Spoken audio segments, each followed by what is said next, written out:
What's up guys? Senang banget ketemu lagi dengan kamu di sini. Sekali lagi kita ketemu dalam video ini, dan kali ini gue membahas tentang kecemasan. Stay tune.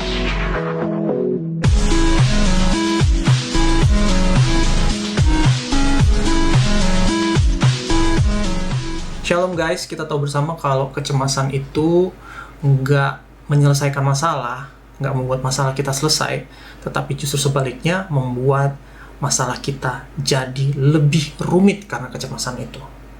Nah, kenapa gue bisa mengatakan itu? Karena gue mengalaminya. Sekitar 15 tahun yang lalu, gue mengalami yang namanya penyakit anxiety atau kecemasan. Nah, ada perlu waktu yang lama untuk gue bisa keluar dari penyakit ini, dari jebakan penyakit ini. Kenapa gue bilang jebakan? Karena kecemasan kita membuat masalahnya semakin besar. Saat masalahnya semakin besar, kita semakin cemas. Saat kita semakin cemas, masalahnya jadi lebih besar. Dan waktu masalah lebih besar, kita jadi lebih cemas lagi.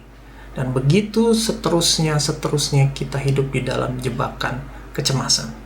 Oke, gue akan langsung kepada tips yang pertama. Nomor 1, tips yang pertama adalah belajar menyerahkan. Belajar menyerahkan itu seperti ini. Kecemasan kita adalah disebabkan karena kita memikirkan sesuatu yang berulang-ulang tapi kita tidak menemukan jalan keluarnya. Kita memikirkan ulang dari awal, tetapi setelah begitulah memikirkannya, kita nggak ketemu jalan keluarnya alias buntu. Pikirkan lagi, buntu lagi. Pikirkan lagi, buntu lagi. Nah, ini terus terjadi berulang-ulang sampai waktu kita sedang melakukan kegiatan lain pun, umpama kita sedang bekerja, melakukan aktivitas lain, tanpa sadar, pikiran kita sebenarnya terus memikirkannya. Nah, inilah yang akan menimbulkan namanya gejala-gejala cemas. Nah, bagaimana caranya kita harus belajar menyerahkan keluar dari pikiran-pikiran seperti ini? Belajar menyerahkan itu ada di dalam 1 Petrus 5 ayat 7 yang mengatakan, serahkanlah segala kekhawatiranmu kepadanya, sebab ia yang memelihara kamu. Artinya bahwa kita harus menyerahkan semua overthinking kita, semua kepikiran kita ke dalam tangan Tuhan. Kita serahkan kepadanya, letakkan di tangan Tuhan, lalu biarkan tetap ada di sana. Jangan coba ambil lagi dan kita pikirkan lagi. Waktu kita mempercayakan hal itu dalam tangan Tuhan, percaya bahwa Tuhan akan pasti melakukan yang terbaik buat kita. Setiap kali kita kepikiran, setiap kali kita cemas, lakukan doa ini. Tuhan, aku menyerahkan kepikiranku ini, menyerahkan kecemasanku ini di dalam tangan-Mu. Aku percaya Engkau pasti akan melakukan yang terbaik untukku. Oke, kita masuk kepada tips yang kedua. Tips yang kedua adalah percaya dengan sungguh-sungguh. Di Yohanes 14 ayat 1 mengatakan, janganlah gelisah hatimu, percayalah kepada Allah, percayalah juga kepadaku. Ayat ini menunjukkan bahwa kegelisahan hati itu muncul waktu kita kurang percaya kepada Tuhan. Waktu kita kurang menyerahkan segala sesuatunya kepada Tuhan. Kegelisahan hati akan naik waktu kepercayaan kita sama Tuhan turun. Dan kegelisahan hati kita akan turun waktu kepercayaan kita pada Tuhan itu naik. Saudara-saudara, teman-teman semua, seringkali kita percaya terhadap hal-hal yang salah. Kita percaya kepada bahwa mungkin kesakitan kita, mungkin masalah-masalah hidup kita ini harus ada. Ada yang percaya bahwa hidup ikut Tuhan Yesus itu memang harus menderita. Itu tidak salah, tetapi juga tidak sepenuhnya benar. Karena Tuhan selalu punya rancangan yang terbaik untuk masa depan kita. Dia tidak merancangkan kecelakaan di dalam kehidupan kita. Sebaliknya, ia memberikan kita masa depan yang penuh dengan pengharapan. Ia yang berjanji akan menyembuhkan kita. Ia yang berjanji akan memelihara kehidupan ekonomi kita. Dan begitu banyak yang akan dia lakukan yang terbaik untuk anak-anaknya. Jadi, naikkan kepercayaan kita pada Tuhan, maka kegelisahan hati kita pun akan turun. Oke, kita masuk kepada tips yang ketiga. Tips yang ketiga adalah berdoa. Kenapa berdoa? Karena seringkali kita salah di dalam berdoa. Banyak pada kita berdoa tetapi masih khawatir. Nah, di dalam Filipi 4 ayat 6 berkata begini, jangan hendaknya kamu khawatir tentang apapun juga, tetapi nyatakanlah dalam segala hal keinginanmu kepada Allah dalam doa dan permohonan dengan ucapan syukur. Damai sejahtera Allah yang melampaui segala akal akan memelihara hati dan pikiranmu dalam Kristus Yesus. Artinya, setiap kali kamu khawatir, kamu harus berdoa dengan penuh ucapan syukur. Kamu harus berdoa dengan nyatakan permohonan kamu. Jangan sampai kekhawatiran itu kita pikirkan dan menjadi overthinking. Jangan sampai kekhawatiran itu kita coba untuk mencari jalan pemecahannya dan menjadi buntu dan kita menjadi semakin khawatir. Sebaliknya yang harus kita lakukan adalah kita doakan hal apa yang membuat kita khawatir. Umpama yang kita khawatirkan adalah kebutuhan hidup kita. Waktu hal itu masuk menjadi pikiran kita langsung berdoa akan hal itu.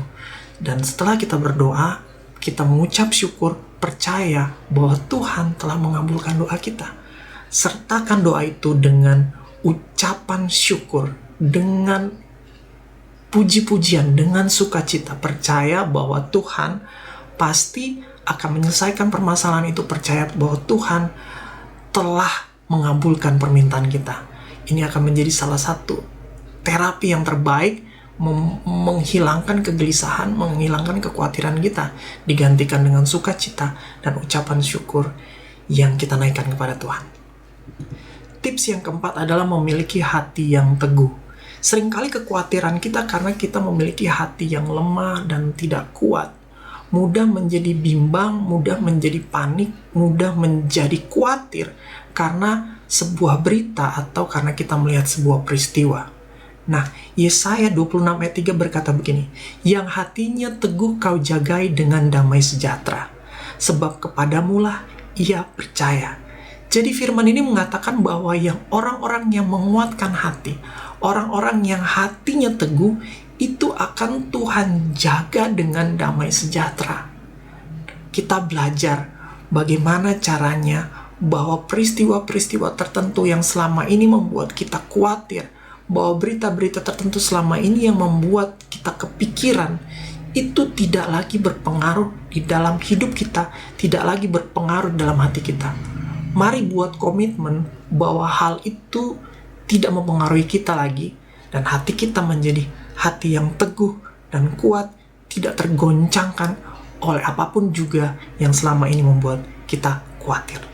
Baik, tips nomor 5 adalah melepaskan keinginan daging. Di Roma 8 ayat 6 berkata begini, karena keinginan daging adalah maut, tetapi keinginan roh adalah hidup dan damai sejahtera. Nah, seringkali kecemasan kita dan kekhawatiran kita itu berasal daripada keinginan-keinginan daging kita yang tidak tercapai, keinginan daging yang berusaha kita cari jalan untuk mencapainya, atau keinginan daging yang sudah tercapai tetapi tidak sesuai dengan harapan kita, justru menambah sebuah dimensi baru dari kesulitan, depresi, dan kesukaran-kesukaran yang dibawa oleh hal-hal yang kita inginkan sebelumnya. Nah, di dalam ayat ini mengatakan bahwa keinginan daging adalah maut. Keinginan daging ini akan selalu dekat dengan yang namanya maut. Otomatis keinginan daging ini akan membawa kita yang namanya dekat dengan maut itu, yaitu kekhawatiran, kecemasan. Nah, sementara keinginan-keinginan rohani akan membawa kita di dalam hidup di dalam damai sejahtera. Nah, sebaiknya kita periksa saat ini, apakah ada di dalam hidup kita sebuah keinginan-keinginan daging yang sedang kita pikirkan, yang sedang kita rancangkan, yang sedang kita obsesikan, yang sedang tidak terjadi atau gagal terjadi.